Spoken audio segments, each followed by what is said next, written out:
पूरे कुबेरेश्वर धाम में बैठकर कहीं से भी सर्च लगा लेना, सोमनाथ, मल्लिकार्जुन, भीमा शंकर, केदारनाथ, महाकाल, जिस 12 ज्योतिर्लिंग को आप डालोगे, यहां से दूरी में कुछ बढ़कर मिलेगा। एकदम शून्य लगा हुआ नहीं मिलेगा कि 150, 180, 140, 130, 110, ये नहीं मिल सकता। शून्य नहीं मिलेगा, बढ़कर मिलेगा, क्योंकि ये महादेव की धरा है, यहां बढ़कर ही मिलता है, कम नहीं मिलता है।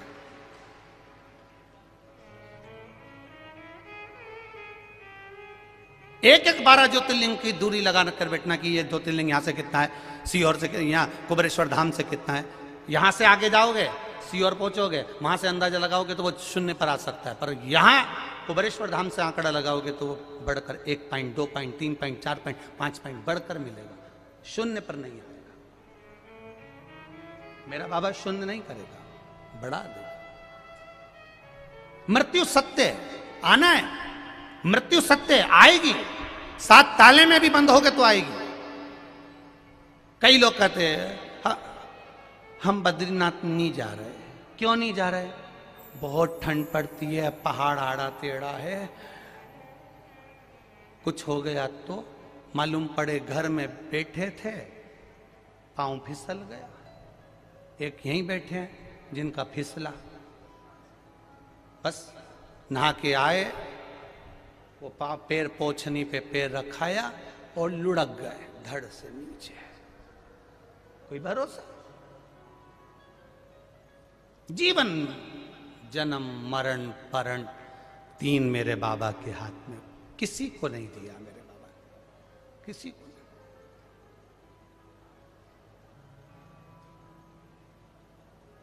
महाराज शिव कथा कह रही है, शिव महापुराण की कथा कह रही है, ये भक्ति की अविरलता है आपकी।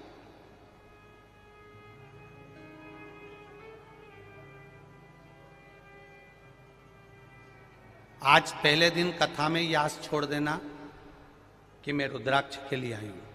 अब देगा तो वो देगा, कहां से देगा, कैसे देगा, कब देगा। अब मुझे कथा सुनना है और दिल लेकर आई हूं और कथा सुनकर जाऊंगी, तो अब वो क्या देगा मैं देखूंगी उसके बाद। जो रुद्राक्ष के लालच में यहां आ रहा हो उससे हाथ जोड़ के निवेदन है, बिल्कुल मत आना, टिकट कैंसिल करा देना। अब बाबा के लालच में आना कि वो क्या देता है, अब मुझे ये देखना है, अब मुझे वो क्या देगा, जो आए वो अपनी। जो रुद्राक्ष के लालच में आ रहा हो बिल्कुल मत आओ, वो टिकट कैंसिल करा लो। अब कथा के लालच में आना कि मुझे मेरे बाबा के दरबार में, मुझे कुबेरेश्वर धाम पर बैठकर 7 दिन मुझे रस मेरे बाबा की कंकर शंकर की धरा पर वहीं पर रहकर बाबा की भक्ति कर कर 1 दिन की मिले, आधे घंटे की मिले, 15 मिनट की मिले, 20 मिनट की मिले, 20 मिनट की ले।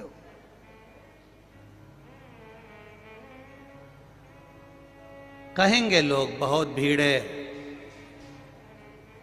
सीहोर वाले तो विचार भी कर रहे थे कि हम तो कथा में जाएंगे, तो पहले ही सोच के बैठ गए बहुत भीड़ है, कैसे जाए।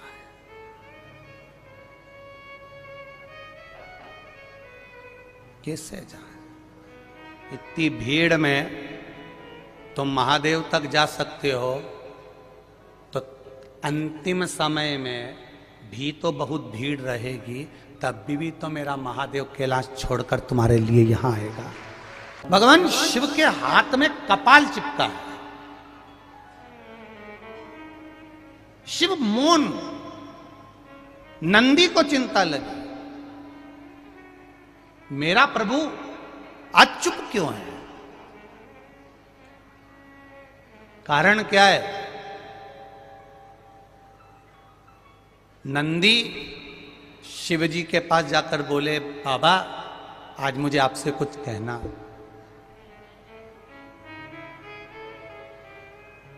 आज नंदी शंकर जी से करें मुझे कुछ कहना। कभी कभी तुम भी भगवान के मंदिर में जाकर कह दिया करो, कभी कभी दिल से भगवान शंकर से जाकर कह दिया करो, कभी भाव से भगवान शिव से प्रार्थना कर लिया करो।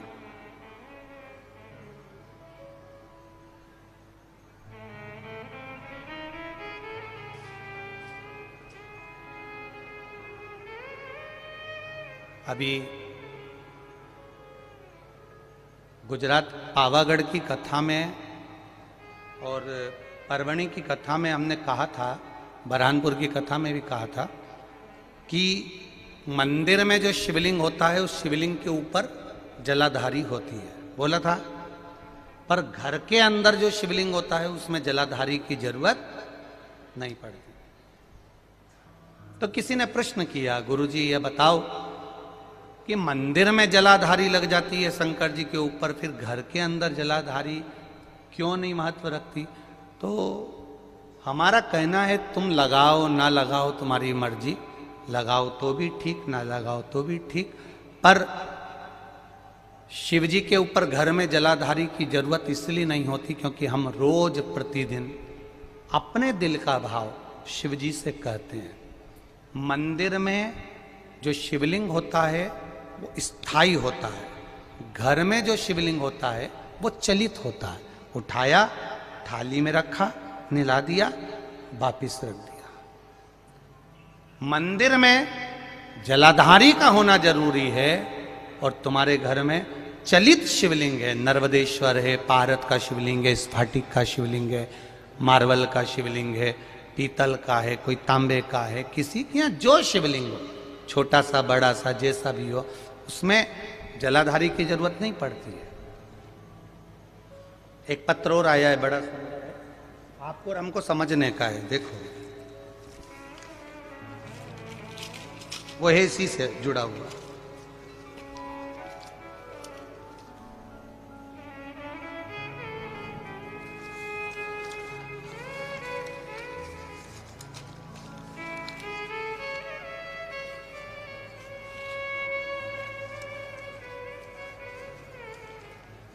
शंभु शरणे पड़ी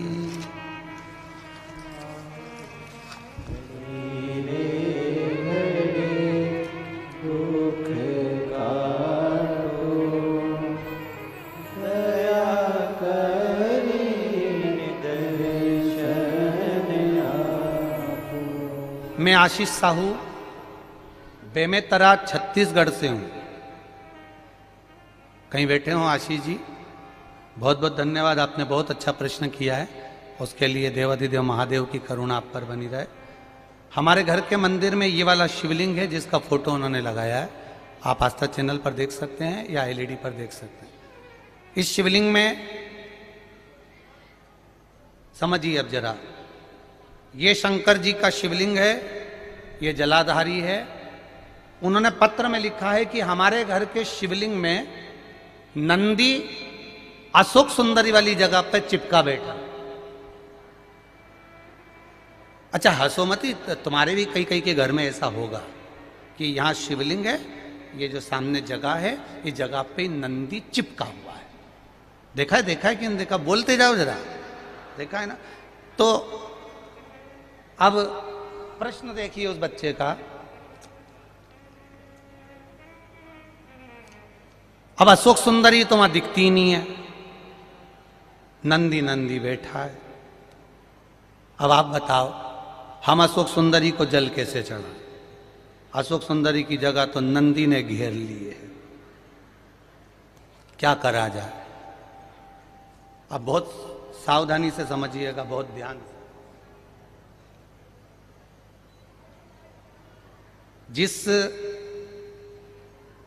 शिवलिंग के सामने पत्थर पर या पीतल पर या चांदी पर नंदी परमानेंट चिपका रहता है अशोक सुंदरी वाली जगह पर, वहां सेवा की मूलता मानी गई है।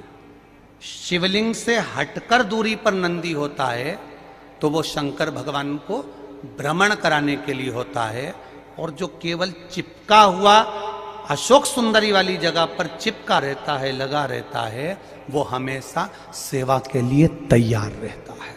अंतर है दोनों।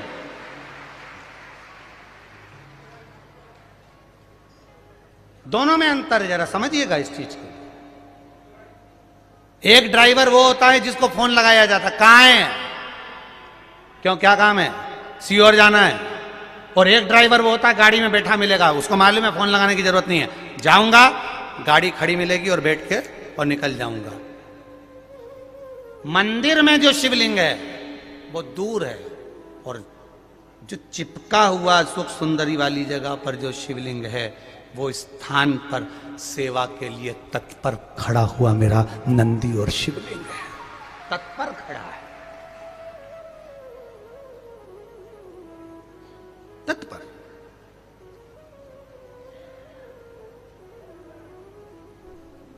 अब उसने एक प्रश्न किया है इस प्रश्न में कि पूजन कौन से शिवलिंग की करना चाहिए। तो बेटा साहू आशीष छत्तीसगढ़िया सबले बढ़िया, तो आशीष साहू ध्यान रखें, शिव महापुराण विद्धेश्वर संहिता कहती है एक छोटा कंकर भी है और वो जलाधारी पर नहीं भी रखा है और उसको तुमने शिव मान लिया है तो वो शिव ही रहेगा, ये निश्चित है। मानो तो मैं गंगा मां हूं, ना मानो तो बहता पानी। ये आपके ऊपर, आप क्या मान रहे हो। शंकर जी के हाथ में कपाल चिपका, नंदी समझ गया कि शिव जी मौन क्यों है, कह दिया बाबा अगर किसी जीव का शरीर एक बार गोदावरी के घाट पर पहुंच जाता है और गोदावरी का मात्र जल का छींटा उस शरीर पर पड़ जाता है तो कपाल किसी का भी हो या कितनी भी ब्रह्महत्या लगी हो वो ब्रह्महत्या से छूट जाता है। शिवजी ने कहा गोदावरी, हाँ। शंकर भगवान ने पूछा ये गोदावरी कौन है, तब नंदी ने गोदावरी की कथा कहना प्रारंभ करी। वो गोदावरी जिस गोदावरी ने महादेव आपके लिए निरंतर तप करा, साधना करी, आराधना करी, गंगा, यमुना, सरस्वती, नर्मदा, जितनी भी पवित्र नदियां हैं वो सारी पवित्र नदियां गोदावरी को देखकर तप करना चालू करती हैं। वो गोदावरी कोई साधारण नहीं है। क्या करना चाहिए, शंकर भगवान उस नंदी से पूछ रहा, नंदी कह रहा एक बार गोदावरी के तट पर चलना चाहिए। तो मैं कहां जाकर बैठूंगा। नंदी ने कहा वो मैं बता दूंगा महादेव, आप चलो तो सही। नंदी ने छोटे से बछड़े का रूप लिया, बछड़े का रूप लेकर महादेव को लेकर नंदी चल पड़ा। चलते चलते जैसे जैसे गोदावरी के करीब में आया, नासिक की धरा पर पहुंचा, पंचवटी पर पहुंचा और पहुंचते से गोदावरी के सामने शंकर भगवान को बिठाकर नंदी ओझल हो गया। नंदी गया, जैसे ही नंदी गया वैसे ही शंकर भगवान के हाथ में से कपाल नीचे गिर गया और भगवान शिव का नाम कपालेश्वर महादेव पड़ गया। कपालेश्वर महादेव। कहीं शिव तत्व समाहित होगा तभी हम शंकर की चौखट तक पहुंच पाते हैं, नहीं तो उसकी दरवाजे तक भी नहीं पहुंच पाते। उसकी कृपा, उसकी दया। ये 24,000 श्लोक की शिव महापुराण की कथा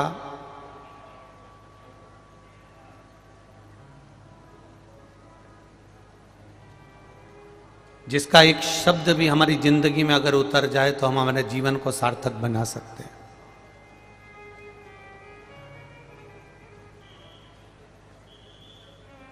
केवल एक शब्द, और वो शब्द हमारे जीवन का कल्याण भी कर सकता है। एक बार भगवान देवाधिदेव महादेव को भगवान ब्रह्मा जी पर क्रोध आ गया। अब ब्रह्मदेव जिनके 5 मुख थे,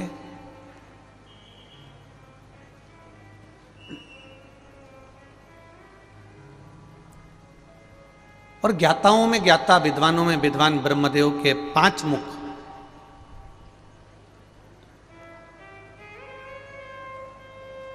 भगवान विष्णु के पिताजी का नाम ज्ञात करने के लिए उन्होंने एक पर्वत का मंथन करा, एक पहाड़ का भ्रमण मंथन किया और उसमें से शिवलिंग प्रकट हुआ। ये दुनिया का सबसे पहला शिवलिंग था जब भगवान ब्रह्मा और भगवान विष्णु ने प्रकट किया था।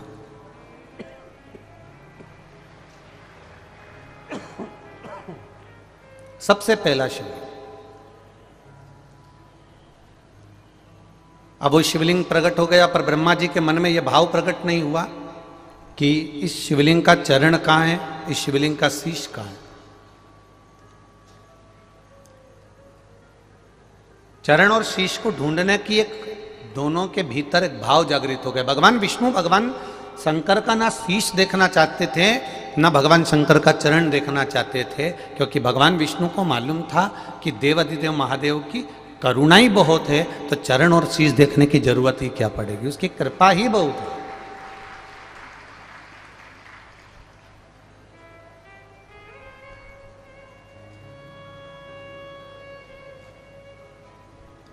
पर ब्रह्मा जी के मन में विश्वास जागृत नहीं हुआ और ब्रह्मा जी ने विचार कर लिया कि मुझे कुछ भी करके, ब्रह्मा जी ने विचार करा कि भगवान शंकर का शीश कहाँ है, चरण कहाँ है, जरा मैं पता तो करूं।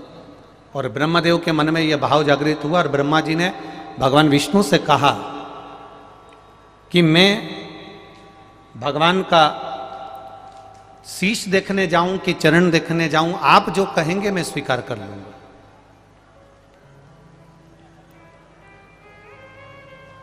आप जो बोलेंगे मैं उसको स्वीकार करूंगा। आप कहें तो मैं शीश का दर्शन कर लेता हूं, आप कहें तो मैं चरण का दर्शन कर लेता हूं, आप जो बोलेंगे मैं स्वीकार कर लूंगा।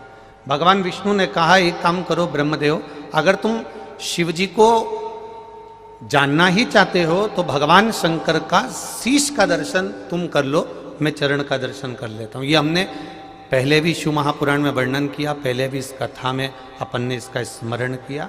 और ब्रह्मा जी भगवान शंकर का शीश देखने के लिए चले।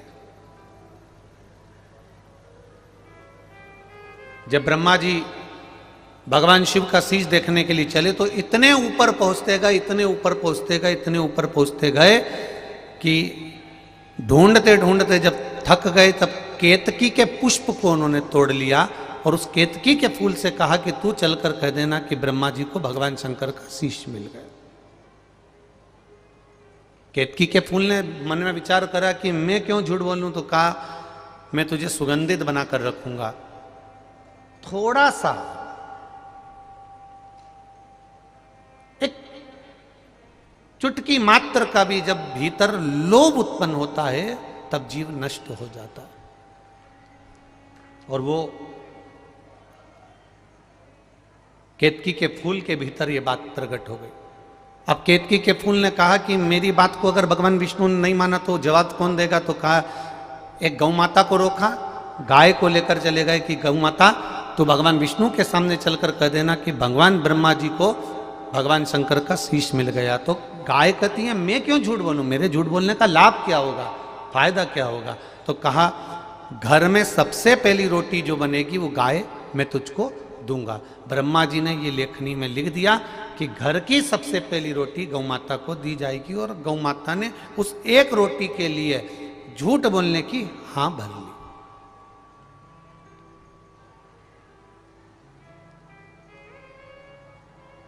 अब एक रोटी के लिए गौ माता ने झूठ बोलने की हां भर ली। आए नीचे, भगवान विष्णु से पूछा ब्रह्मा जी ने, क्या आपको भगवान शंकर का चरण मिल गया, क्या आपको चरण प्राप्त हुआ भगवान शंकर का। भगवान विष्णु ने एक शब्द में कह दिया कि मुझे चरण नहीं मिला।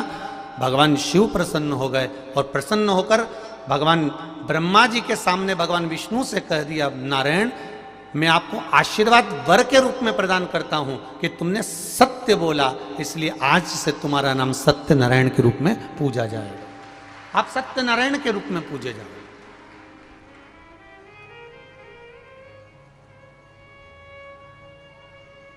अब भगवान विष्णु ने एक सत्य बोला तो उनका नाम सत्यनारायण हो गया। अब विचार करिएगा दिन भर में अपन कितनी बार झूठ बोलते हैं, तो फिर अपना नाम तो झूठेला होना चाहिए ना। कितना झूठ बोला जाए, कितना झूठ कहा जाए। तुम सत्य बोले हो इसलिए तुम्हारा नाम सत्यनारायण होगा। अब ब्रह्मा जी से भगवान विष्णु ने पूछा, तुम्हें क्या भगवान देवादिदेव महादेव का शीश मिल गया? अब जरा विचार करिए, हमारे संत, हमारे साधु, हमारे महात्मा, जोगी, सन्यासी, तपस्वी, साधक, उपासक एक बात हमेशा कहते हुआ है कि हरि अनंत और हरि की कथा अनंत है। भगवान की कथाएं भी बहुत सारी हैं, भगवान का भजन भी बहुत सारा है, भगवान का स्मरण भी बहुत सारा है, और भगवान की लीला भी बहुत सारी है, और भगवान भी बहुत सारे हैं।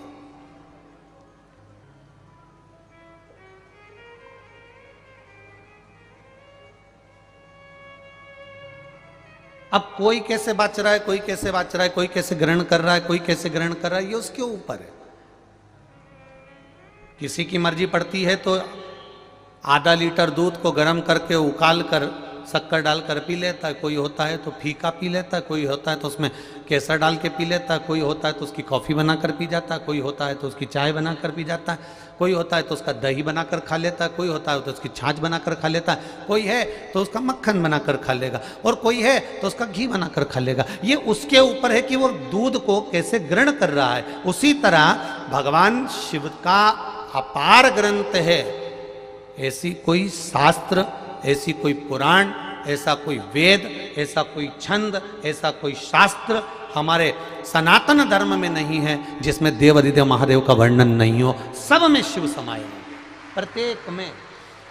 भागवत कथा की शुरुआत होती है तो भगवान शंकर से होती है, और राम कथा की शुरुआत होती है तो शंकर भगवान से होती है, विष्णु पुराण की शुरुआत होती है तो शंकर भगवान से होती है, गर्ग संहिता की शुरुआत होती है तो शंकर भगवान से होती है, मत्स्य पुराण की शुरुआत होती है तो शंकर भगवान से होती है, नारद पुराण, कुर्म पुराण, नर्मदा पुराण, लिंग पुराण, जितनी भी पुराणों की सूचना हम पढ़ें, जितने भी पुराणों का अगर वर्णन किया गया है तो उसमें सबसे पहले देवादिदेव महादेव को आमंत्रित किया गया है, शंकर भगवान को विराजमान किया गया। और हम क्या करते हैं, कई लोग ऐसे हैं जिन्होंने समय की अवस्था में शंकर भगवान को कह दिया कि इनको घर में नहीं रखना, कोई ने कह दिया इनकी पूजन नहीं करना, कोई ने कह दिया गर्भवती नारी हो तो शिव के मंदिर मत जाना, कोई ने कह दिया शंकर जी का दर्शन मत करना, कोई ने कह दिया शंकर जी का चढ़ा प्रसाद मत खाना, कोई ने कह दिया कि शिव जी पे जल चढ़े तो उसको ग्रहण मत करना। पर शिव महापुराण की कथा कह रही है,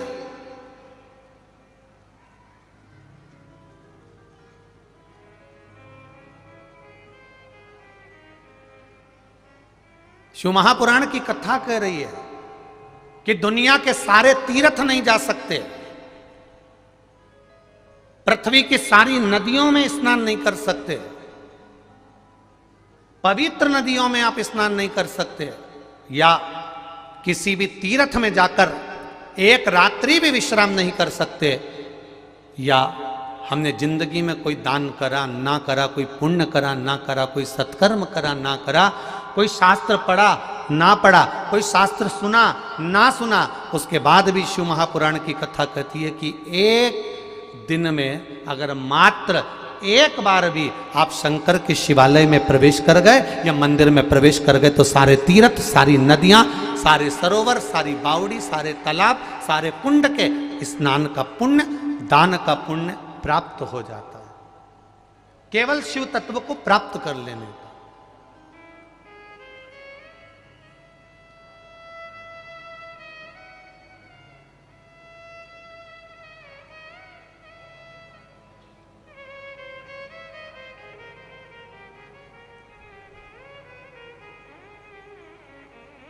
देखिए,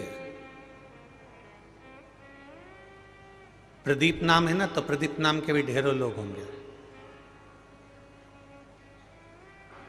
आपका नाम अगर कमल है तो कमल नाम के ढेरों लोग होंगे।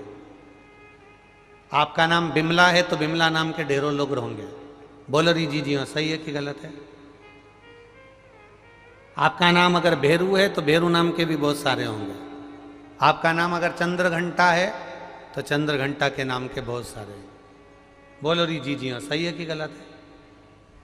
और जी जाऊन भी बोल दो, सही है? एक नाम के ढेर नाम पड़े,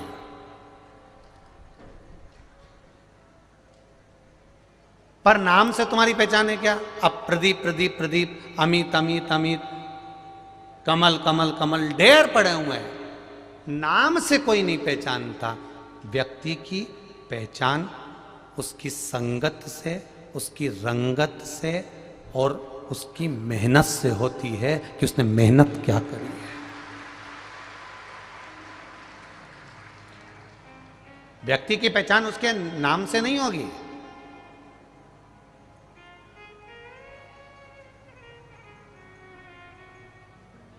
उसकी मेहनत क्या है? मेहनत मतलब उसने अपने इन हाथों से कितनी मेहनत करी है। उसकी रंगत क्या है?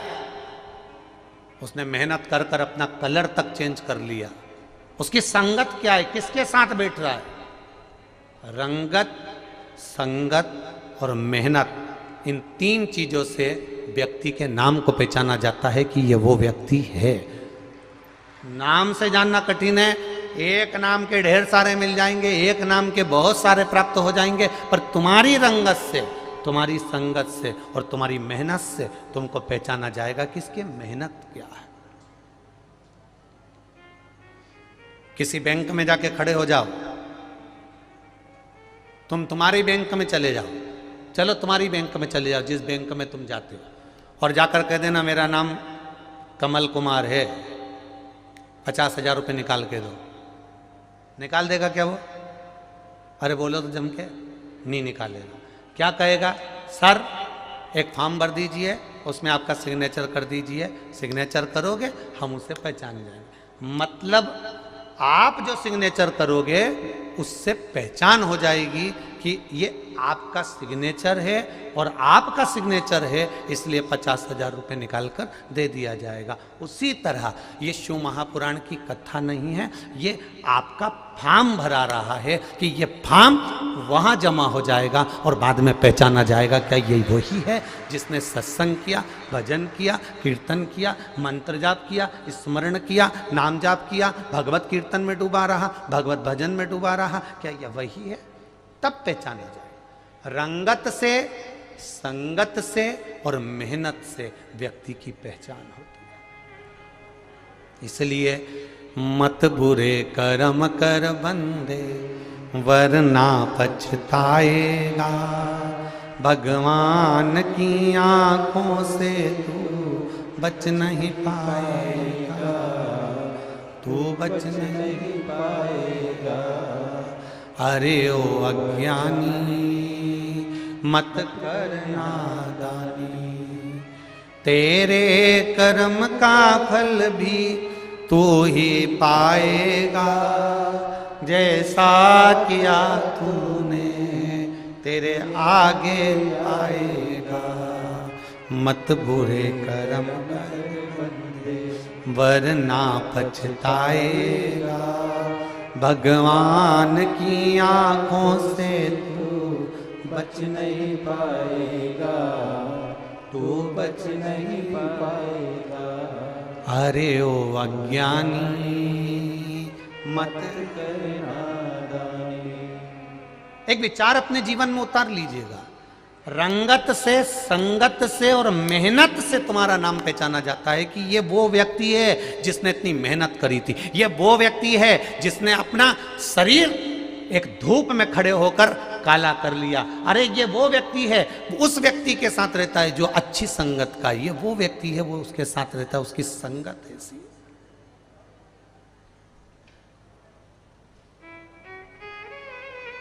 आज कोई कह रहा था, गुरुजी इतनी भीड़, इतनी भीड़, इतनी भीड़, इतनी भीड़ कि चारों तरफ इस पूरे कुबेरेश्वर धाम के आसपास में चारों तरफ गांव-गांव में जन समुदाय है।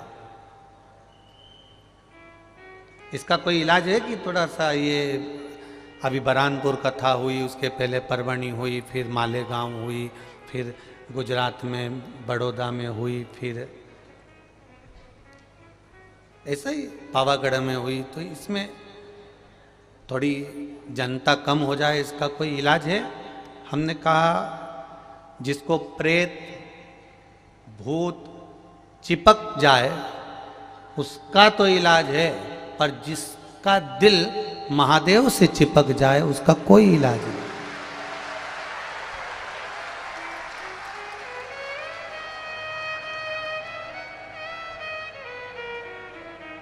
किसी को भूत चिपक जाए तो निकल सकता है, किसी को प्रेत चिपक जाए तो निकल सकता है, पर जो महादेव से चिपक जाए वो जिंदगी भर नहीं निकल सकता। बहुत कठिन।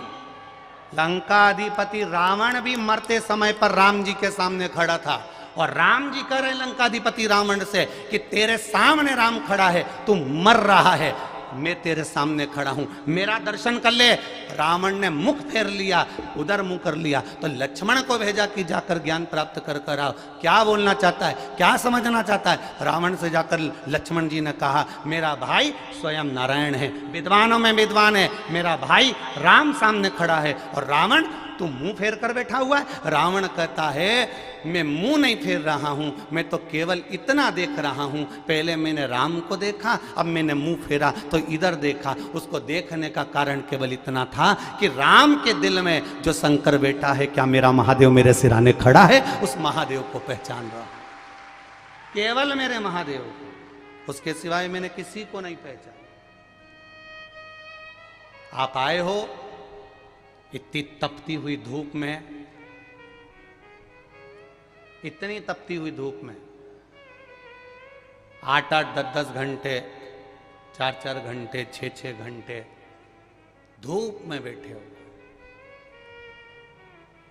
रुद्राक्ष वितरण होना था 16 तारीख से, पर ना जाने किसने तुमसे कह दिया कि 1-2 दिन पहले ही कि रुद्राक्ष वहां बट रहा है और तुम लाइन लगा लो। और तुम 2 दिन पहले ही तपती हुई धूप में सवेरे 6 बजे से लेकर रात तक एक जैसे लाइन में बैठे रहे, बैठे रहे, बैठे रहे। तब सूचना मिली कि ये लोग 2 दिन से लाइन में बैठे हैं, तो हमने कहा एक काम करो, इनको थोड़ा थोड़ा कुछ रुद्राक्ष प्राप्त हो जाए। तब वो रुद्राक्ष 16 तारीख से पहले देने का क्रम चालू कर दिया। देने लगे, पर देते देते देते देते अब होना था 16 तारीख को चालू, आधा काम हुआ था, आधा बचा था, उसी बीच में तुम उस लाइन में घुस गए। अब जो काम करने वाले थे वो उस लाइन में घुस ही नहीं पाए, प्रवेश ही नहीं कर पाए, तो कहीं ये टूट गया, कहीं वो टूट गया। अब हम खुद चिंता में पड़े हुए हैं कि अब वो सुधारें कैसे और तुमको दे कैसे। तो पहले तो बड़ी विडंबना है, विचारणा। प्रशासन ने भी बड़ी मुस्तैद व्यवस्था, चारों तरफ नई नई रोडों का निर्माण करा, नई नई रोड बनाई, और कहीं ये रोड कहीं वो रोड, ढेर रोड का निर्माण करा, जिससे आने वाले यात्रियों को भी तकलीफ ना हो, सबकी व्यवस्था। फिर वही बात कहेंगे, बारात में 50 आदमी को बुलाया था, व्यवस्था बाराती की बढ़ा के ली थी कि 150 आएगा, पर इतनी उम्मीद नहीं थी कि 500 आएगा। एक बारात की व्यवस्था भी होती है। अब बाराती लड़की वालों ने पूछा, लड़की वालों ने कहा साहब बारात में कितना आदमी आएगा, तो उन्होंने कहा साहब हम तो जो है, अब तुम्हारे दिल पे हाथ रख के बोलना रही जी हो, और जीजा हो तुम भी मन पे हाथ रखकर बोलना कि किसी लड़की वाले के यहाँ संबंध पक्का हुआ है। और लड़की वाले ने लड़के वाले से कहा साहब तुम कितना आदमी आओगा बारात लेके, तो उन्होंने कहा साहब हम तो जो है 50-60 आदमी आएंगे। तो लड़की वालों ने सोचा अपन मान के चलो कि ये 100-125, बोलो सही है कि गलत है, अपन मान के चलो कि ये 100 आएंगे। अपन ने अपनी डायरी में चढ़ा लिया और केटरिंग वाले को कह दिया कि 100 लिख लेना कि भेरू के घर के 100। अब इनको क्या मालूम था कि ये भेरू के घर के थे, परंतु भेरू के पड़ोसी भी आ गए। अब इनको क्या मालूम पड़ा, तो इन्होंने लिख दिया सब कि लड़की वाले लड़के वाले 100 आदमी आएंगे, 50 का इनने दुगना कर लिया कि 100।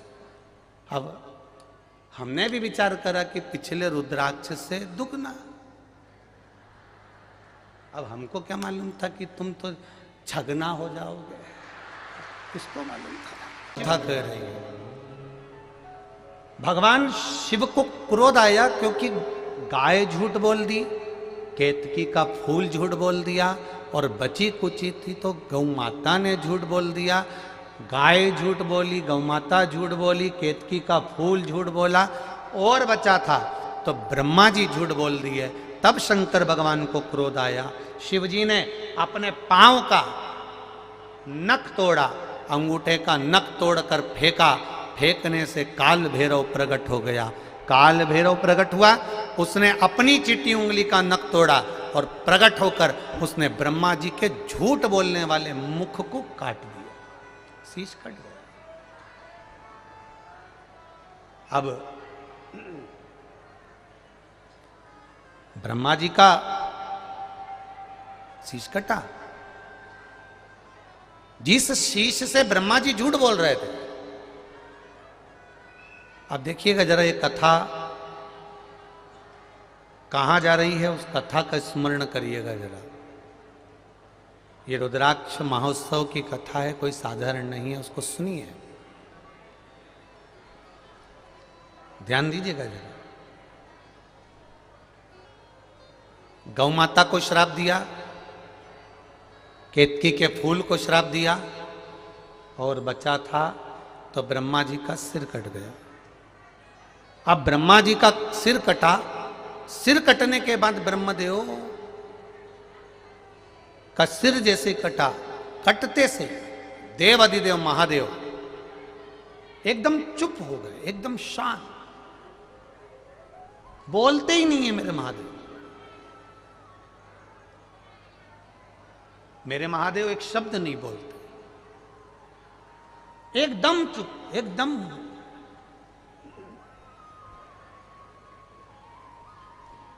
जब मेरे महादेव मौन हो गए तब भगवान शंकर के गण नंदी जी को यह बात अच्छी नहीं लगी। और होना भी यही चाहिए, आपके जीवन में भी यह बात जरूर आना चाहिए कि घर में माता पिता, घर का व्यक्ति, घर का बुजुर्ग, घर का कोई बड़ा, घर में रहने वाला व्यक्ति, जब एकदम बोलने वाला व्यक्ति, सब कुछ राजी राजी काम करने वाला व्यक्ति अरे एक बार चुप हो जाए, मौन हो जाए, तो समझना कि बात कोई छोटी मोटी नहीं है, बात जरूर बड़ी है। इसलिए बोलने वाला एकदम चुप होकर बैठ गया। कारण क्या है, उसको पहचानो, समझो।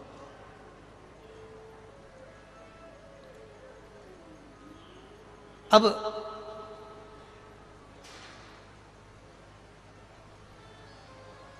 जैसे ही भोलेनाथ जी चुप हो गए, 33 कोटि देवी देवताओं में, माताओं इसमें स्मरण करिएगा जरा, और मेरे भाई जितने बैठे हैं वो भी स्मरण करें। 33 कोटि देवी देवताओं में ऐसा कोई देवता नहीं होगा जिसने अपने गण को, अपनी सवारी को, अपने दरवाजे पर खड़े होने वाले को गुरु बनाया। केवल एक देव अधिदेव महादेव थे जिन्होंने नंदी को भी गुरु बना लिया था जब ज्ञान प्राप्त करना था, नंदीश्वर।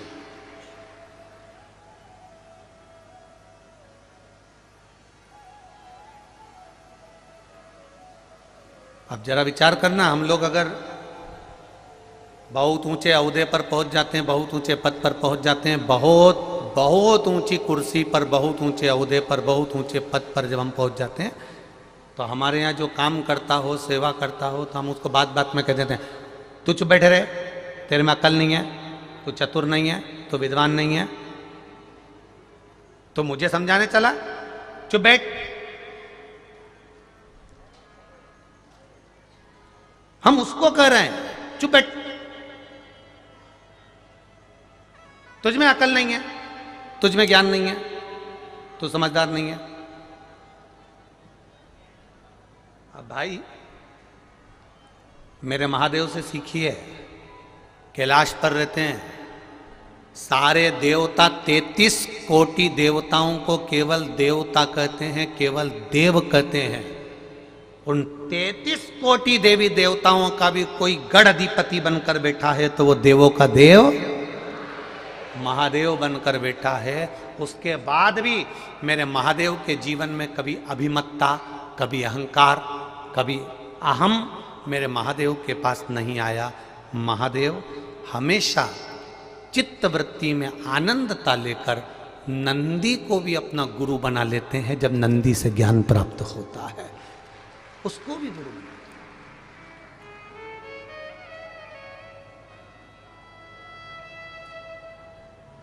हम नहीं बना पाते। कई बार बहू अच्छी बात कहती है,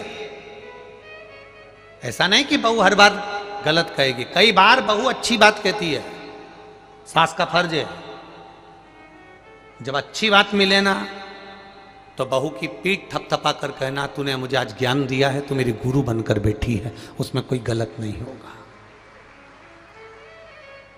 और हर बार सास भी तुमको अपशब्द नहीं कहती है, हर बार सास भी तुमको गाली नहीं देती है। कभी कभी सास भी तुमको ज्ञान की बात कह देती है। उस समय पर बहू को चाहिए कि सास के चरण छूकर आशीर्वाद लेकर कहे मम्मी मेरे को रोटी बनाना नहीं आती थी, मैं कॉलेज में पढ़ती थी, स्कूल पढ़ती थी, मुझ में इतना ज्ञान नहीं था, पर माँ तेरी जैसी सास दुनिया में नहीं मिलेगी। डांट डांट कर, गलतियां बता बता कर, गाली दे देकर तूने मुझे अचार डालना सिखा दिया, तूने मुझे बड़ी बनाना बता दिया, तूने मुझे पापड़ बनाना बता दिया, तूने मुझे रोटी बनाना बता दिया। सास को भी लगेगा कि बहू आई है, मैंने इसको गाली दी, अपशब्द कहा, ताने दिए, आड़ा टेढ़ा बोला, पर इसने मुझे स्वीकार करा, मेरी बात को स्वीकार करा, इसने मुझे स्वीकार करा। आज ये कथा के जो ये जजमान विराजमान हैं, हम तो कहेंगे कि कहीं आप 15 जजमान जो बने हैं, 16 जजमान जो बने हैं, इन जजमानों के कहीं पूर्वजों की, जैसे बच्चा गुल्लक भरता है और गुल्लक भरने के बाद फोड़ता है तो कोई गिफ्ट लेकर आता है, आपके पूर्वजों की और आपकी पुण्य की गुल्लक भराई होगी, तब जाकर ये शिव महापुराण की कथा के आप यजमान पद ग्रहण करें। ये शिव कृपा से मिला, शिव कृपा से।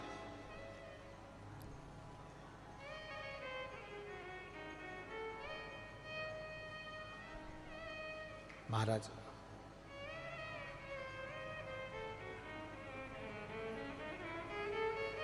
आज कोई पूछ रहा था, गुरुजी एक बात बताओ, आप हमेशा कहते हो सारी समस्या का हल एक लोटा जल। आपने सबको शंकर जी के मंदिर में जल देना, जल चढ़ाना प्रारंभ करवा दिया, इसका मतलब क्या है? इसका सही सारतत्व क्या है? इसका सही उद्देश्य क्या है? इसका सही उद्देश्य है जगत गुरु शंकराचार्य, जिन्होंने एक बार भिक्षा मांगते मांगते जगत गुरु शंकराचार्य जी अपने शिष्यों के साथ एक दरवाजे पर पहुंच गए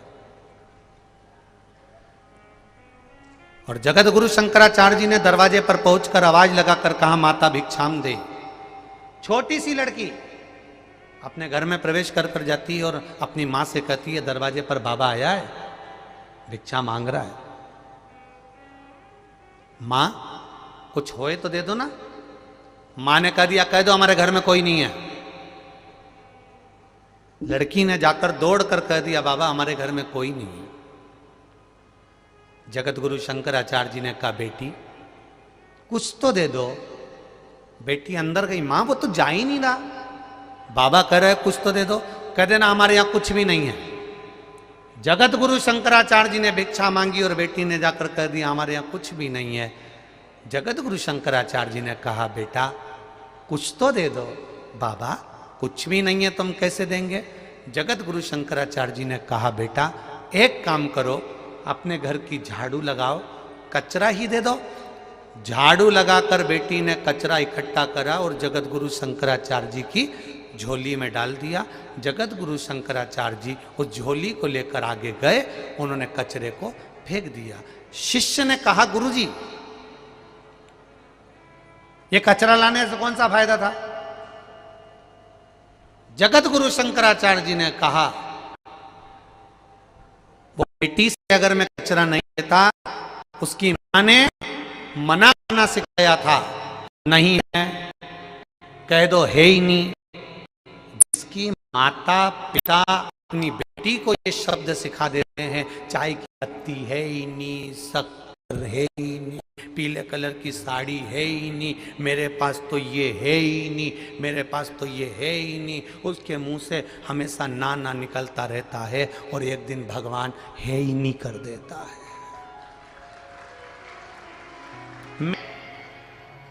जगत गुरु शंकराचार्य जी कह रहे हैं, मैंने उस बेटी से भिक्षा में कचरा मांगा। कचरा मांगने का उद्देश्य केवल इतना था कि उस बेटी की आदत हो जाए देने की। अगर इसने आदत देने की डाल ली तो पक्का है ये देना सीख गई तो परमात्मा भी देना प्रारंभ कर देता है, वो देने में पीछे नहीं हटता।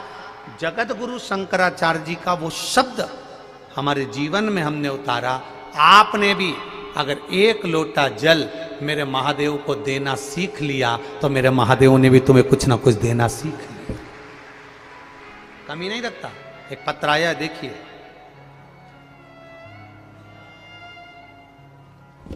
पत्र तो बहुत है पर इतना पढ़ा नहीं है।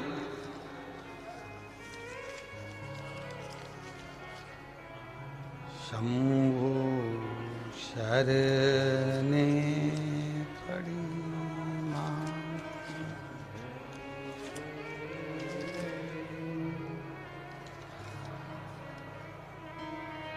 दया करी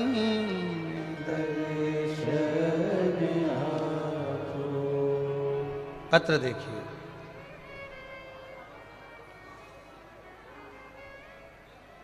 मेरा नाम शिवम धाकड़ है, सन ऑफ श्री राम नारायण जी धाकड़ है। मैं उदयपुरा जिला रायसेन मध्य प्रदेश का निवासी हूँ। कहीं बैठे हों तो हाथ हिलाइएगा, कहीं अगर बैठे हो तो। यहाँ पर मेरा नाम शिवम धाकड़ है, सन ऑफ श्री राम नारायण जी धाकड़ है। मैं उदयपुरा जिला रायसेन मध्य प्रदेश का निवासी हूँ। गुरुदेव, मैं एक स्टूडेंट हूँ। मैंने कई बार सरकारी भर्ती की परीक्षा दी थी, परंतु कई बार कहीं आधा या एक नंबर से प्रतीक्षा सूची में रह जाता था। मैंने अंतिम परीक्षा मध्य प्रदेश शिक्षक भर्ती की दी थी, जिसमें मैंने परीक्षा तो दे दी पर मुझे लग रहा था कि उत्तीर्ण नहीं हो पाऊंगा। गुरुदेव, बहुत परीक्षा देने के बाद भी जब मैं आखिरी में थक गया, तब आखिरी में मैंने ये विचार करा कि अब ये परीक्षा में उत्तीर्ण नहीं होऊंगा। तब मेरे किसी परिचित ने कहा कि पशुपति व्रत का स्मरण करो, और मैं लड़का होकर, कॉलेज जाने वाला लड़का होकर पशुपति व्रत चालू करा। कई लोगों ने मुझे टोका भी कि कोई लड़के पशुपति व्रत करते हैं, पर मैंने कहा बाबा के भरोसे पर कर रहा हूँ। और बाबा की कृपा से मैंने जब पशुपति व्रत करना प्रारंभ करा, गुरुदेव, बाबा की कृपा से शिक्षक भर्ती मध्य प्रदेश की परीक्षा में मैं फाइनल सिलेक्शन में पास हो गया और बाबा ने मेरे ऊपर कृपा की। ये शिव तत्व है। मैंने तेरे ही भरोसे भोले, तेरे ही भरोसे हवा बिच उड़ती जावांगी, बाबा डोर हतो छड़ीला में कटी जावांगी। एक पत्र और बड़ा सुंदर है, देखिए। गुरुदेव, मेरा नाम सारिका माली है। मैं गांव तलोदा, जिला नंदुरबार, महाराष्ट्र से आई हूँ। कहीं बैठी हो तो हाथ हिलाइएगा, कहीं अगर बैठी हो तो हाथ हिलाइएगा। मैं सारी का माली हूँ, गांव तालोदा, जिला नंदुरबार, महाराष्ट्र से हूँ। गुरुदेव, मेरा भाई पिछले 24 साल से एक सरकारी दफ्तर में साफ सफाई का काम बिना पगार के करता था। वहां के ऑफिसर उसे हमेशा यह कहते थे कि तेरा पगार हम करवा देंगे, परंतु उसका 24 साल से कोई पगार नहीं मिला था। फिर टीवी के माध्यम से शिव महापुराण की कथा सुनी। एक दिन कथा में पशुपति व्रत के बारे में आपने सुनाया। जैसे ही उस व्रत के बारे में आपने बताया, मैंने अपने भैया को बताया, उसने व्रत करा। पहला ही सोमवार था और बाबा की कृपा से उसी ऑफिस में उसकी सरकारी नौकरी लग गई और 24 साल का उसका वेतन भी उसको दिया गया। ये शिव तत्व, ये शंकर। शंभो शरण मांगो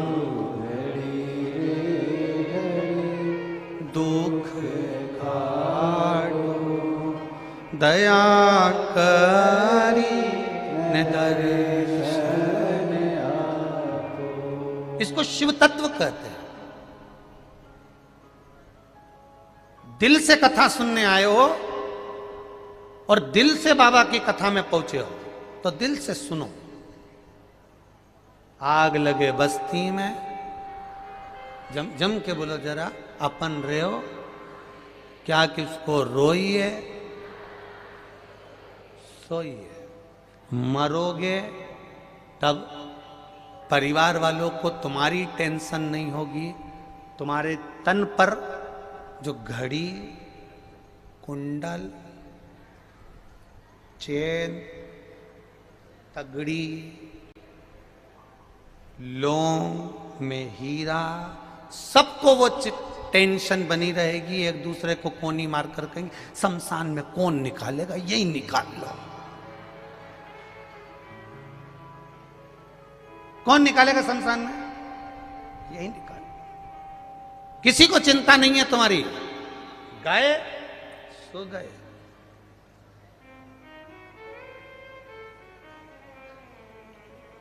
परिवार के लोग तुम्हारे तन से मरते ही जेवर निकाल लेते हैं। जेवर निकाल लेंगे, पर एक बात याद रखना, अगर महादेव को एक लोटा जल चढ़ाया है तो मान कर चलना, मेरा महादेव तुम्हें इस भव सागर से पार लगा दे। निश्चित सारी समस्या का हल बोल बम का नारा है। बाबा एक सहारा है, बस वो सहारा बना। और जिस दिन हमने संसार का सहारा छोड़कर उसका चरण पकड़ लिया, उस दिन सुख मिलेगा, आनंद मिलेगा, निश्चित है। शिव कथा कह रही है, शंकर भगवान पर ब्रह्मा जी की हत्या का दोष लग गया।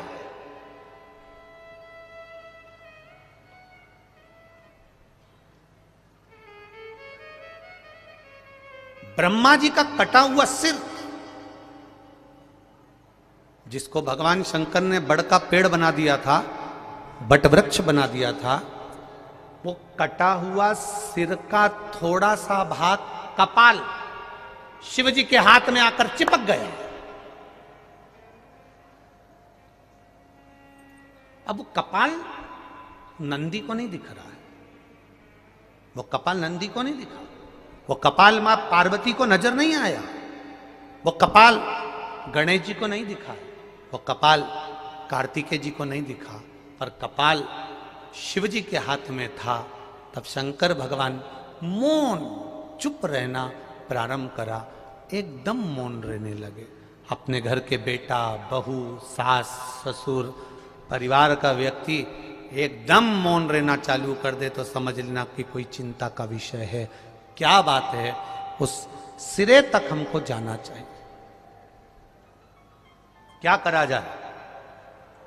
अब चिंता लगी थी माता पार्वती को, तो पार्वती जी ने नंदी से कहा कि महादेव आजकल चुप रहते हैं, बोलते नहीं, उनके मुख से शब्द नहीं निकलता।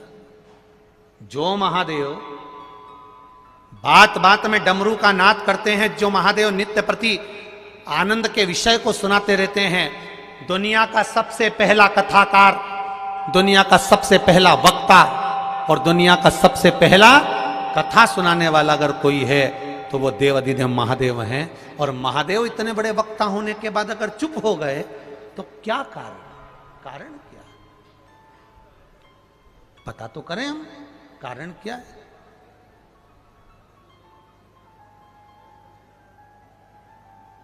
जिसके दरवाजे से कोई खाली नहीं गया, आज वो चुप होकर बैठा है तो जरूर कोई बात हो। कारण क्या है, पता करा जाए जरा, करा पता। नंदी ने पता कर लिया और नंदी ने पता कर कर माता पार्वती जी से कह दिया कि शिव जी को ब्रह्मा जी का जो सिर कटा था उसका जो कपाल है वो शंकर भगवान के हाथ पर चिपका हुआ है, पर वो नजर नहीं आता, वो दिखता नहीं है।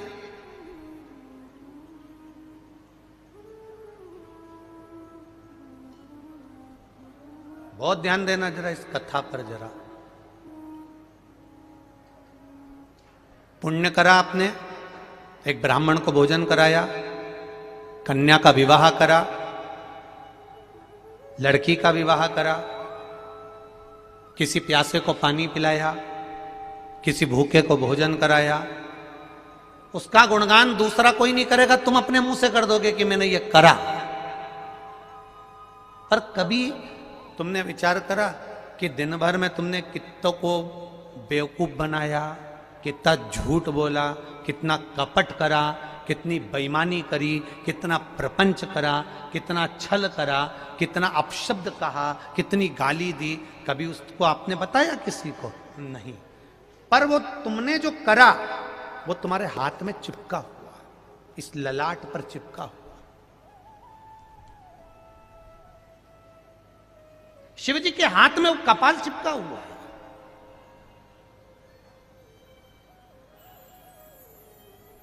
नंदी से नहीं रहा गया, जो अपना होता है ना उससे नहीं रहा जाता, अपने से नहीं रहा जाता, नंदी से नहीं रहा गया। और जब नंदी से नहीं रहा गया तब नंदी शिव जी के पास में आकर बैठ गया। एक लोटा जल आज नंदी ने देवाधिदेव महादेव के चरणार बिंदु को समर्पित किया, भगवान शिव के चरणों को समर्पित करा। शिव जी जान गए नंदी कुछ पूछना चाहता। शिव जी ने पूछ लिया, नंदी, ए नंदी, क्या बात है? आज तू मेरे चरणों में जल चढ़ाकर बैठा है। आपको एक कथा में कहा था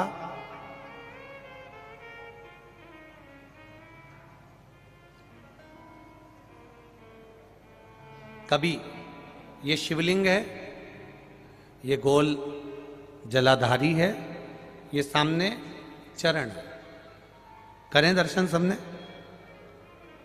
ये दो सामने जो चरण है इसके बीच में सुख सुंदरी है। कभी कभी विशेष कोई अवसर आए, सोमवार की अष्टमी पड़ जाए या कोई विशेष प्रदोष का दिन पड़ जाए और आपको लग रहा हो कि मेरा महादेव को मैं जल चढ़ाते चढ़ाते इतना समय हो गया, मेरा महादेव नहीं सुन रहा, तब कभी कभी ऐसा मन में आए कि क्यों नहीं सुन रहा, तब लोटा भरकर जब जल लेकर जाओ, गणेश जी को चढ़ाया, अशोक सुंदरी को चढ़ाया, षडानंद कार्तिकेय को चढ़ाया, माँ जगतजननी जगदम्बा माँ पार्वती को चढ़ाया, वही जल ले जाकर बेलपत्री के वृक्ष पर चढ़ाया, शिव जी को अर्पण नहीं कर पाए। और सरल भाषा में समझ लो इसको, किसी किसी माता को आपने देखा होगा, किसी किसी व्यक्ति को आपने देखा होगा कि वो शिव मंदिर में जाता है, शिव जी को भले जल नहीं चढ़ाता है, पर शंकर भगवान के मंदिर में जाकर इतनी सफाई कर देता है, जहां शंकर भगवान का कहीं बेलपत्र वगैरह पड़ा हुआ है उसको उठाएगा, बीनेगा, फिर यहाँ से धोएगा, श्रृंगार करेगा, यहाँ से साफ करेगा, साफ करके जो पानी जा रहा है वहाँ साफ करेगा, साफ करके एकदम क्लीन करके फिर शंकर भगवान को पोंछ कर, स्नान कराकर, जल चढ़ाकर फिर उनका श्रृंगार करता रहता। कभी कभी आपके साथ में भी ऐसा हुआ होगा, आपने भी करा होगा, ऐसा नहीं कि नहीं करा। कभी कभी सब दूर सफाई के बाद शिवलिंग की सफाई करना भूल गया, या शंकर जी के शिवलिंग पर जल चढ़ाना भूल गया, जल चढ़ाकर आ गया। अब आ तो गया, पर चिंता देवादिदेव महादेव को लग गई। मेरा था, भक्त था, उपास करता था, शिवरात्रि का व्रत करता था, पशुपति व्रत करता था, सोमवार सावन के करता था, 16 सोमवार करता था, पर आज इसको ना जाने क्या हो गया कि ये मेरे ऊपर जल ना चढ़ाकर सब दूर जल चढ़ाकर चले गया। देवादिदेव माता पार्वती जी से कह देते हैं, सुन पार्वती, अगर कोई भूलवश भी मुझ पर जल चढ़ाना भूल जाए और तेरे हस्त कमल पर जल चढ़ा कर जाए तो पार्वती जितना फल मैं प्रदान करूं उससे दुगना फल तुझे प्रदान करना है, यह शिव कह रहा है। और इसका प्रमाण कहां पर मिलता है? इसका प्रमाण मिलता है महाभारत में, इसका प्रमाण मिलता है श्रीमद् भागवत कथा में। भीम, दुर्योधन और जरासंध तीनों ने तप करा, तीनों बैठे हैं अलग अलग शंकर भगवान का भजन करने के लिए, और तीनों शिव जी का भजन कर रहे हैं, तीनों शंकर भगवान का गुणगान कर रहे हैं, तीनों शिव जी का तप कर रहे हैं। और तप करते करते करते करते करते करते भीम को लग गई भूख, चले गया भोजन करने। जैसे ही भोजन करने गया तो कुछ खाने का तो मिला नहीं, केले के पेड़ पे से केला लिया या छील छील के खाकर फेंक दिया, बैठ गया। इतने में देवादिदेव महादेव प्रकट हो गए, और महादेव प्रकट होकर तुरंत मेरे शंकर भगवान ने प्रसन्न होकर प्रकट होकर दुर्योधन और जरासंध को देखा और दोनों से पूछा, तुम्हें क्या चाहिए मांगो। दुर्योधन और जरासंध ने कहा, हमको 100 हाथियों का बल दे दो। शंकर भगवान ने कहा, 100 हाथियों का बल? तथास्तु। शंकर भगवान ने तथास्तु तो कह दिया। भीम बैठकर केला खा रहे थे और जरासंध और दुर्योधन जाते जाते हंस दिए। बताओ, इस खबड्डे को देखो, हप्सी को देखो, खाने के चक्कर में इसको आशीर्वाद नहीं मिला और हमको 100 हाथियों का बल मिल गया। किसी पर मत हंसना। दुर्योधन और जरासंध भीम पर हंसे थे, और दुर्योधन और जरासंध भीम पर हंस दिए। भीम का मुंह उतर गया, चेहरा उतर गया, केला छोड़ा, भीम तप करने चले गया। तप करने गया तो भीम जान गया कि मैं अब तप करूंगा तो महादेव का नहीं करूंगा, पार्वती जी का करूंगा। अभी आपको कथा में कहा था कि केवल जलाधारी भी अगर आप स्पर्श कर कर बेलपत्री आदि कादिक जो निर्माल्य पड़ा हुआ है उसको उठाकर, बहुत बड़ा दोष है एक, शायद आपने भी जिंदगी में कभी करा होगा, अब कर दिया हो, अब मत करना। कौन सा दोष? जैसे ये शिवलिंग, ये जलाधारी, ये मट्टी का दिया जलता हुआ, लोग भगवान को दिखा के, जो ये जलाधारी होती है ना, इसकी जो किनोर होती है ना, कई लोग उस दिए को इस किनोर पे रख देते हैं। कई लोग नारियल को, श्रीफल को इस हस्त कमल पे जहां शिवलिंग रखा हुआ है यहां रख देते हैं। ये दोष है, ये शिव महापुराण का दोष है। शिव पुराण कहती है, अगर पशुपति व्रत कर रहे हो, आप कोई व्रत कर रहे हो, कोई कामना कर रहे हो, तुम्हारे पास में अगर श्रीफल, पशुपति व्रत करने के बाद 5वें दिन भी अगर तुम श्रीफल चढ़ा रहे हो तो वो श्रीफल ये जलाधारी पर नहीं रखना है, उस श्रीफल को भेंट के साथ में शंकर भगवान की जलाधारी शिवलिंग इसके ठीक सामने नीचे जमीन पर रखना है। उसका फल ये होता है कि तुमने जो पशुपति व्रत करा, शंकर भगवान ने उसको स्वीकार कर लिया और वर प्रदान कर दिया। पर कई लोग इसमें ऐसे बैठे होंगे जिन्होंने वो श्रीफल 11 रुपया भेंट, वो जो जलाधारी है जिस पे शिवलिंग रखा उसी पे रखा। हम तो शंकर जी को देंगे, हम तो शंकर जी।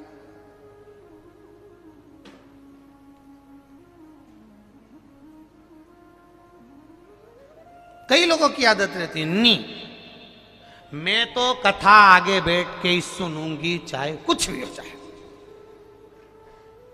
अब वो भले झगड़े लड़े पर बैठना आगे।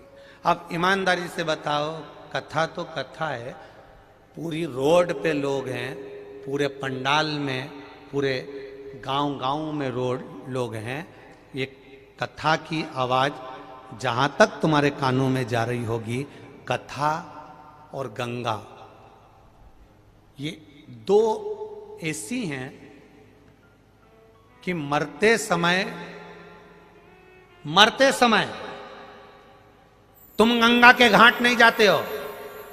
हमारे यहां शास्त्र कहता है कि मरने वाले व्यक्ति के मुख में गंगा का जल दिया जाता है। उसी तरह महादेव की कथा तुम कहीं पर भी बैठकर श्रवण कर लो, फल उतना ही मिलेगा जितना पंडाल में बैठकर मिलेगा, उतना ही प्राप्त हो।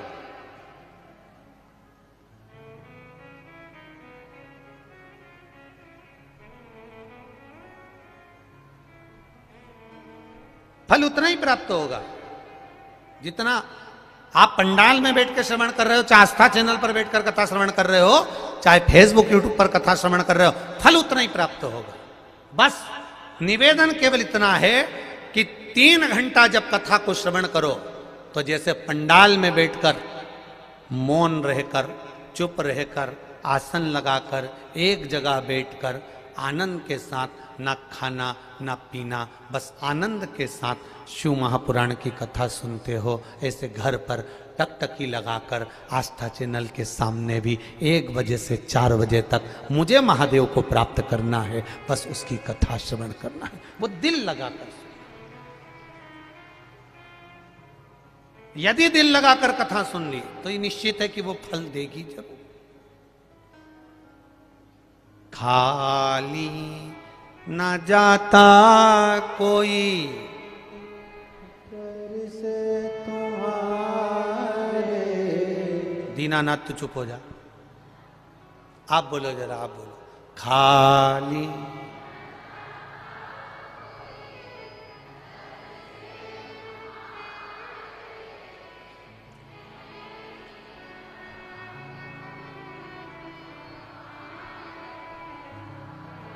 कितने जोरदार वक्ता हो गए तुम सब, एक एक लाइन याद है, फिर से बोलो। खाली दर से तुम्हारे खाली ना जाता, दर से तुम्हारे मैं भी खड़ा हूं नन्ही बाहें पसारे, अपने हृदय से लगा लो, लगा लो, गिरा जा रहा हूं, उठा लो, उठा। प्रभु अपने दर से अब तो न टालो, गिरा जा रहा हूं, उठा लो, उठा लो। उससे प्रार्थना दिल की,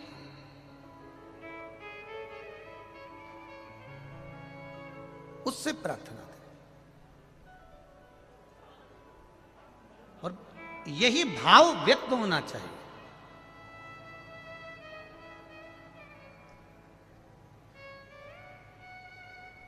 यही भाव आपके व्यक्त होना चाहिए। कभी कभी भूलवश भी अगर शंकर के मंदिर चले गए और लगा दी झाड़ू, देवराज ब्राह्मण चोरी का धन लेकर शंकर जी के मंदिर में बैठा था, चोरी का धन लेकर शिव जी के मंदिर में बैठा है, और चोरी का धन लेकर शंकर जी के मंदिर में बैठ के कथा सुन रहा है। कथा सुनी, सुनते ही पंडित जी बार बार बोल रहे थे हर हर महादेव, हर हर महादेव, हर हर महादेव। इसका सिर दुखने लगा, कानों में इसने हाथ रख लिया, चोरी के धन को बाजू में छुपाया, बाहर निकल गया।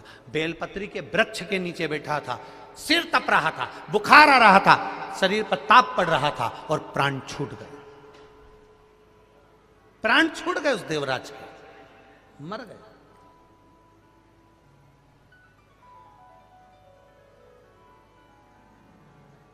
और जब देवराज ब्राह्मण के प्राण छूटे लेने के लिए देव अधिदेव महादेव उसको आए, महादेव लेने आए तो इसको चिंता लगी, ये तो कभी हो ही नहीं सकता कि मेरे को महादेव लेने आ जाए। क्यों? क्योंकि मैंने पाप इतना करा, चोरी इतनी करी, निंदा इतनी करी, बुराई इतना करा, छल इतना करा, बेईमानी इतनी करी, कपट इतना करा, प्रपंच इतना करा, मैंने इतना कुछ करा, तो मेरे को महादेव लेने आ ही नहीं सकते। पर महादेव कर रहे हैं, देवराज बैठ नंदी पर, मैं तुझे लेकर चलता हूं। तो देवराज नंदी पर बैठ कर जा रहे हैं और मेरे महादेव पैदल पैदल जा रहे हैं। सारे देवताओं में और देव अधिदेव महादेव में बस एक अंतर है, जब भी कोई मरता है तो देवता अपने गणों को लेने भेजते हैं, जाओ पार्षद इसको लेकर आ जाओ, जाओ इसको लेकर आ जाओ, जाओ इसको लेकर आ जाओ। पर शंकर का कोई भक्त जब मरता है तो उसको लेने के लिए कोई दूसरा नहीं आता, मेरा बाबा नंदी चढ़कर आता है, खुद लेकर जाता है स्वयं।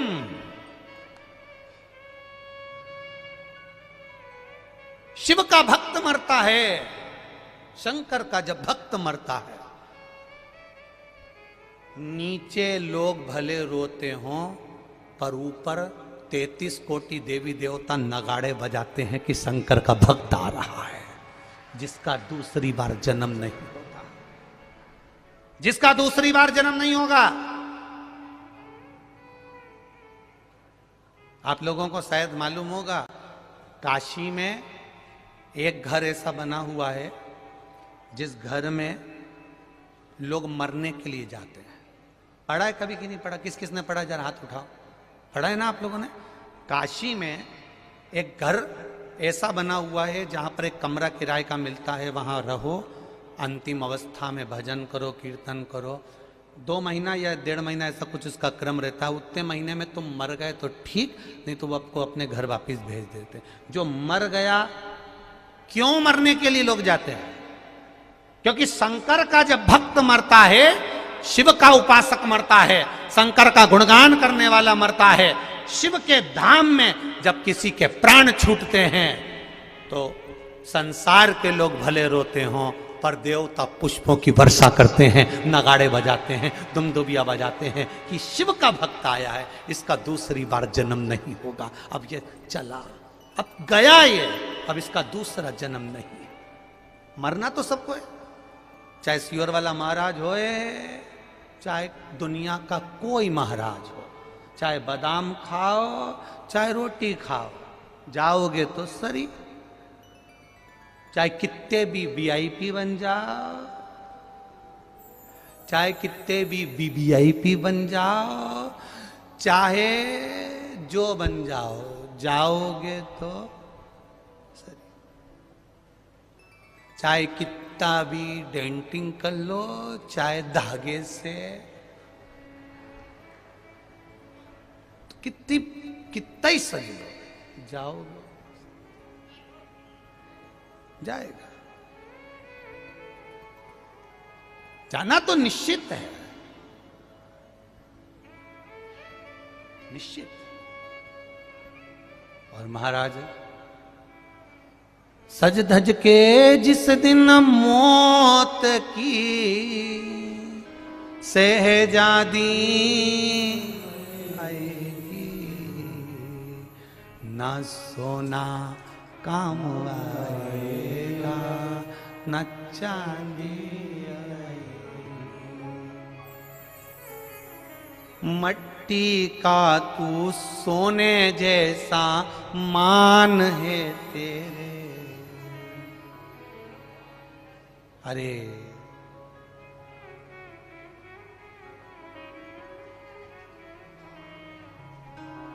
मट्टी की काया एक दिन मट्टी मिल जाएगी, न सोना न चांदी। कोरोना महामारी में लोगों के घर में सब कुछ था, सब कुछ। बोलो रे ईमानदारी से जितने बैठे हो, काम आया? बैंक में पड़ा था पर बैंक ही नहीं खुली थी।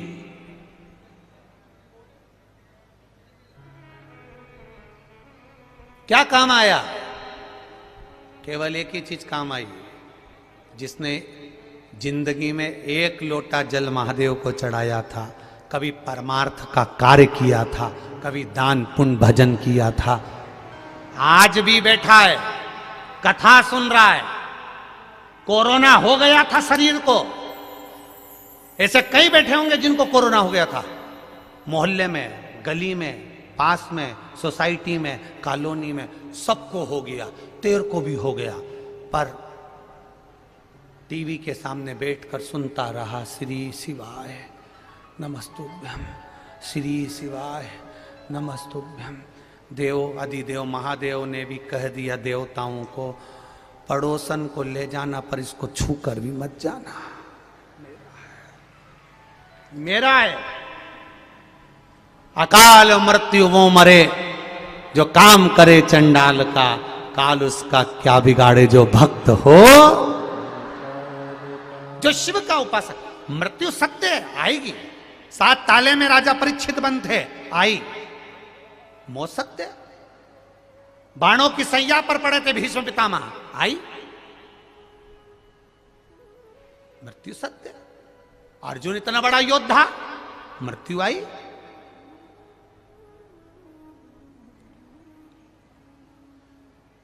कितने सारे टीवी के हीरो हैं, मरते नहीं हैं।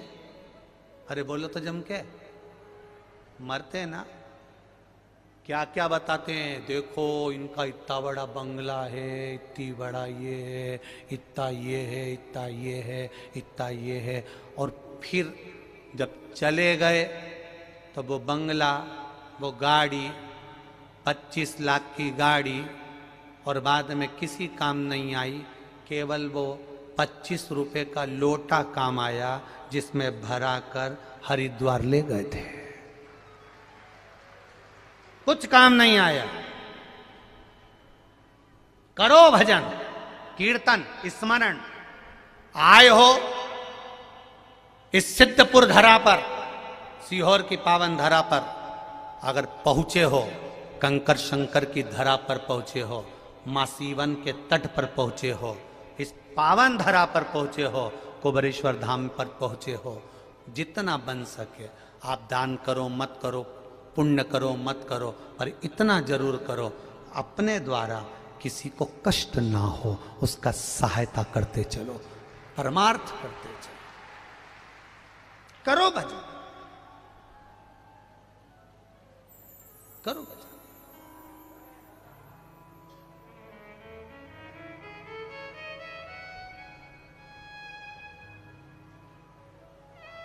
अपनी जिंदगी मिली है मनुष्य की, 7 दिन मिले हैं शिव महापुराण की कथा को श्रवण करने के लिए। रुद्राक्ष अपनी जगह पर है, व्यवस्था हो जाएगी सही, दे देंगे, मना नहीं। नहीं हुई सोचेंगे, पर वो मिले ना मिले उससे पहले तुम्हारा स्मरण होना चाहिए कि मैं कंकर शंकर की धरा पर आई हूं। एक कंकर भी मेरी जिंदगी बना सकता है और आनंद दे सकता है, वो सामर्थ्यता मेरे महादेव में है, वो सामर्थ्यता मेरे महादेव में है। इस भूमि पर पहले भी कथा में कहा, कई लोगों ने कहा महाराज गुरुजी वृंदावन में बहुत सारे संत रहते हैं, सबने अपना अपना भवन बनाया, मंदिर बनाया, आप भी वहाँ बनाओ। कोई कहता उज्जैन में बनाओ, वहाँ सब शंकर के भगत आते हैं। कोई कहता काशी बनाओ, वहाँ सब शंकर के भगत आते हैं। कोई कहता वहाँ बनाओ, वहाँ शंकर जी के भगत आते हैं। वहाँ नर्मदा के घाट पर बनाओ, वहाँ लोग आते हैं। नर्मदा परिक्रमा में बनाओ, वहाँ लोग आते हैं। वहाँ बनाओ, पर बनाने वाले हम नहीं, बैठने वाला महादेव, बनाने वाला महादेव,